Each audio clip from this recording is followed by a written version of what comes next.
Manipuri wari pambi senena tabiri bapumnamaki mafamda ngasisu translation story amakak miyamgi damakta puduna lakjari wari asigi mamingna sak chajikta taibang mapugi saruk haibu wari masa asini wari masa ase maming lairaba aiba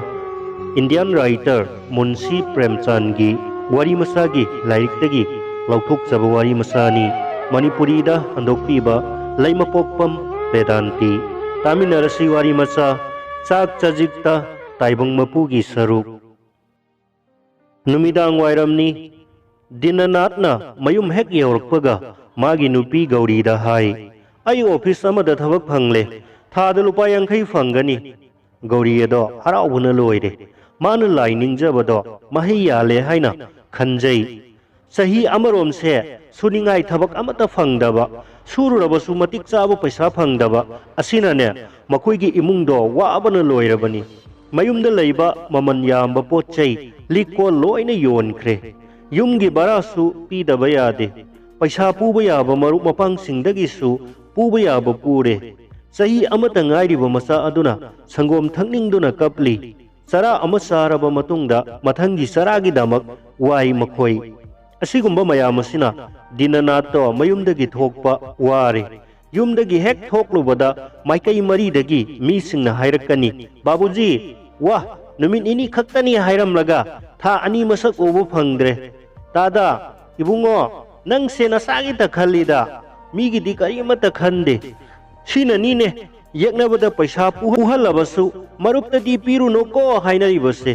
magi wado dinanat ki thamoida tasona thinbaga sap hek manai ma sira sira fauba khanma matang yaurai adubu upai leijadrabi magi nupi amadi wakhal leitriba masa ani adugi khallaga toklabani ngasidi taibang mapuna mabu thaujal bire magi awabagi numit haukhre gaurina nokladuna hairai aina haidro taibang semba mapuna ikhoibu soidana thaujan bigani haina nangna thajadabado haujikti aikhoi taibang mapugi laman tolabani dinanatna marai yetladuna hairai mase aina honajabagi mahaini taibang mapugi thaujal haiba mana khanglamlabadi aikhoi se nahana wahalam loidabani magi nupi gaurina hairai amabu oiro aidi magi mufamda thajabase asum asum henjilakle dinanat ki office ki makok to wa kaya ngangde thabakti yamna cheksilli ma masadi kaya fatte thabakti yamna sui kanagumbana minute ama hena natraga wana thabak suba ma loina khangi marakta minute 15 pothanaba matampi maduda makhoina chaningba thakningba pumba loina tahowi tolopsu thage ahanba tarikta adum phangi kumai phiyongda office suti oi thabak tawriba mioi khudingmakki bonus pi provident fund gi khudong chabasu lai adum oinamak mabu kanamatana pamnade thabak subagi matam amadi thabakki section bada kanasu waraunade mayamna waraunari base office makokki ita takhatpa mataw adudani thabak pumba thawai kubakta haptuna suro aduga mathakta thagat wahai ama phawbo phangde miyamna penadrabasu dinanati magi mapuda karimata warauba taude mabu phana yamna sai thangabasu mana pungning changna thabak sui maramasina sahi amagi manungda migi sendol pumba sengdokre loinana khara tungsinjabasu ngamle khajitang phanglabasu chang nainabu phanglabadi haibasida dangda mahak penthokpa ngamba mioisingi manungda masu amani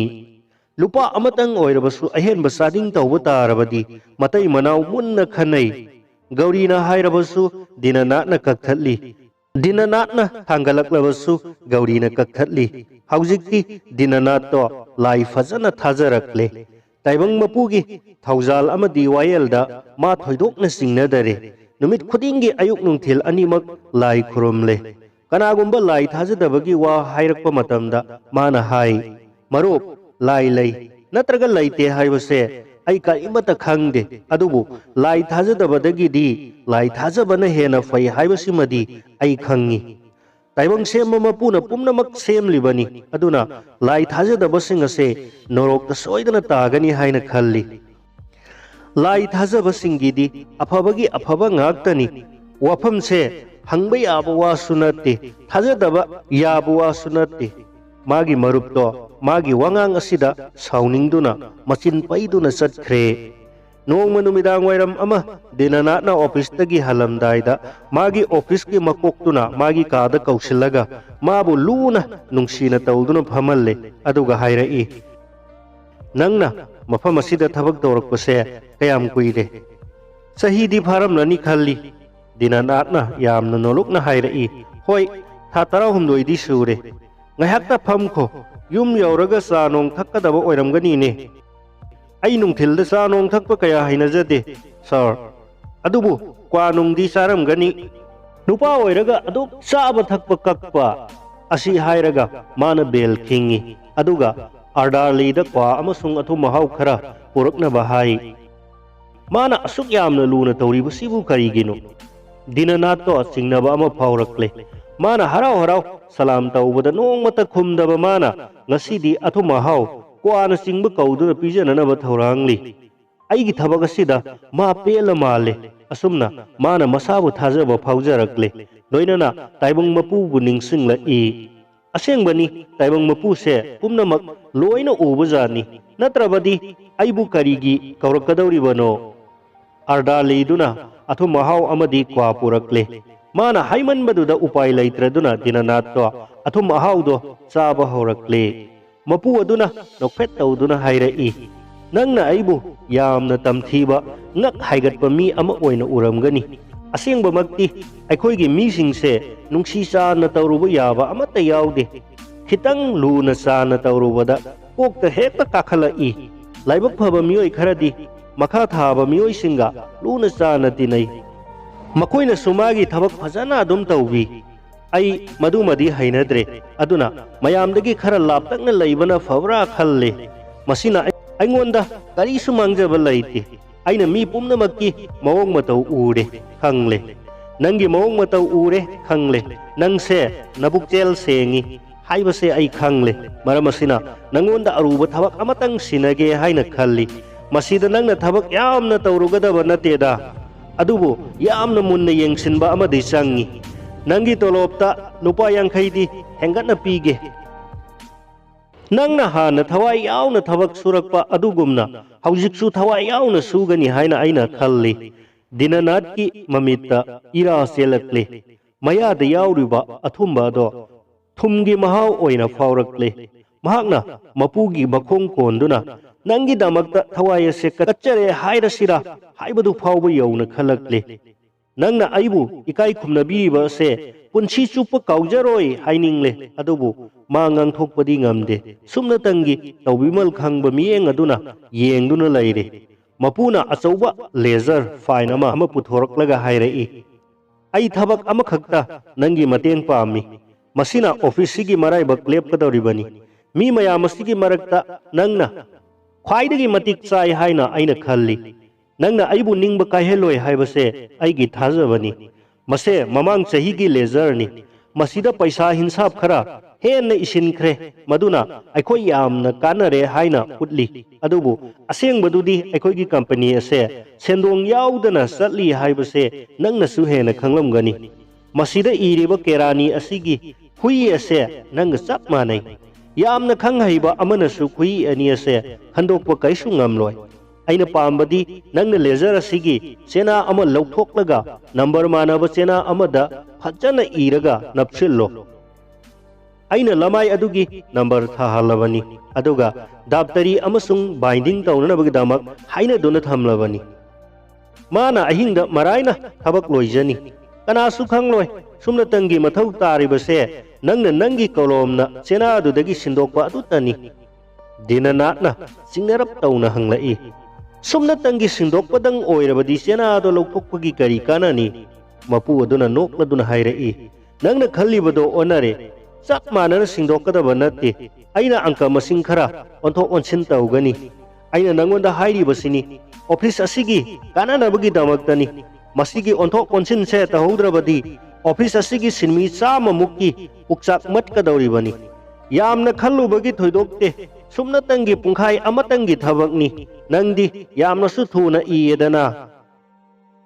अरुब फिबमनी तसेंगनमक लांग थाकनबा हाइरिबनी अरोनबा से खंगननबा उपायसु लैते मपुना हाइरिबदो महाक मसागी काननबगी दमक्तरा नत्रगा office की काननबगीरा खंगदे अमबु ओइरे मसे लांगनी मसाबु हातो हंजबा यारोय ngam mana kina hairei ngakpigani ai masigi thabak se tawbu ngamjaroi mapuna nokpet tawraduna hairei karigi maramdi masi langni minambani lang haibase kadai bu kawbage insap onthok onsin tawbase langni adubu masina mi samagi pukcha kallabadi madu lang oigadra company asigi asengba phibamna amani sieda iribasina amani masida onthok onsin tahodrabadi lupa lising kaya fine thiba tabani loinana company se mutpa tabani adu oirabadi sinmi mayam se mayumda oina loina leiba tare migi kananabagi damakta lang khara thakpa haibase ithanatana hatok chaban natene dinana to khumpham khangdre mapuna haibaduna asumba oirabadi ma aphaba thabak ama tawrabani adubu ma masagi wakhal amuk lakle hairei अरोन बसे खंगनरकबदी कमदौबा आइदी मांगजरेदो चही तरा मरी कलापानीदा थाब सोइदे मपुना हौना नोक्लदुना हाइरई अरोन बसे खंगनरकबदी अवाफमदा तागदौरी बसे नंग नत्ते आइनी नंगदी लाइना नानथोकप याय खुईदा फारकपसु यायना करम हाइना खंगदौरीबनो चेना सिंदोखरे खुईसु सब मानै दिननाथ की पुंगनिंगदा अरानबा अमा तौरुबगी निंजिंग मांगजिंगबा अमा लैरम्मी माना वाफम से मागी नुपी गौरीदा हाइदोकपा ngamlamde था अमगी मतुंगदा मा फमकारे लुपा चाम फंगले लोइनना बोनस लुपा चनी अमसु फंगले मसीगा लोइनना मागी इमुंग अदुदा नुंगाई याई फबगी ममी ताबा हौरकले अदुम ओइनमक दिननाथी मसागी मराल लैरे हाइना खंजरी मागी मपुना मागी मचिन मेन खिबा वारी सिंगदो तारगा गौरीना हराउगनी हाइबसे मा थाजबा ngamde माना ताइबंग सेम्बा मपुबु थाजजबा अदुना माबु मतम लैबा खिबिकता किहल्ली मागी मराल असिगी दमक अकनबा चैराक फंगनी हाइना खनखी मसिगी दमक लाई खुरुमबा हाइजबसु ngamjade अदुगा चैराक असे हौजिंगमक फंगद्रबसु नोंगमदी सोइदना सेंदोइगा कोनाना फंगनी हाइना थाजजरी मसा मथंता चैजै करी नुंगी मपुना अपाम्बा फंगहल्लगा माना यारुरिबनो मी मयाम अमा थबक तोक्लबसु मयाम अमा चरा हेलबसु अइना नुंगाइत्रिबा असिमदी फावरोय अइ सोइदना चैराक फंगनी चिंगनबा असिना मागी पुंसीगी पांगल थौना हराउबा नुंगाइबा अपाम्बा पुंबा मांगहनख्रे मतम असिदा मेलेरिया संदोरकपदगी मचानुपा लाइहौ हौरकले मा तौफम खंद्रे मागी चैराक मतम लाक अमाले हाइना खनबा हौरकले गौरीना हाइरई नुमित हुमनी सुजिलाए डॉक्टर दा अमुक्ता येंगहनसी दिननाथना खुमलाई होय चटके अदुबु अइसे अकीबा अमदि फाउरी करीगी कीरिबनो हौजिकी मतम असिदा लाइहौ हौनदबा कनामता लैते मथोंग मरम खंगदना पंगांगदा ngangbinu ताइबंग मपुसे असुक यामना मिनुंगसी खंग्रिबसे करीगिनो ताइबंग मपुना मिनुंगसी याउदबदी अरानबा तौबसिंग खक्तदनी अखोइना कनागिबु मांगनबा तौख्रबगे ताइबंग मपुना अरानबा तौबा मीदी कैदौमुइदसु ngakpide अदुबु माना तौरिबा अरानबदुना कनागुंबगी मफमदा अफबा ओइरबदी आई नंगना हाइरिबदो वखल ताबा ngamdre aina haibadi aina sinथिबा अमा nganglubana कनागुंबा अमगी अफबा ओइरबदी मदो फत्तबा थबक ओइगद्रा सिनी आइगी वखलददी मदु अफबा थबकनी हाइना खल्ली कनागुंबना तौरुबा अरानबदुना मिओइबगी कानबा ओइरबदी मदु अफबा थबक नत्रने नत्रदी करिनो दिननाथ की वखलदो खरदी यांगले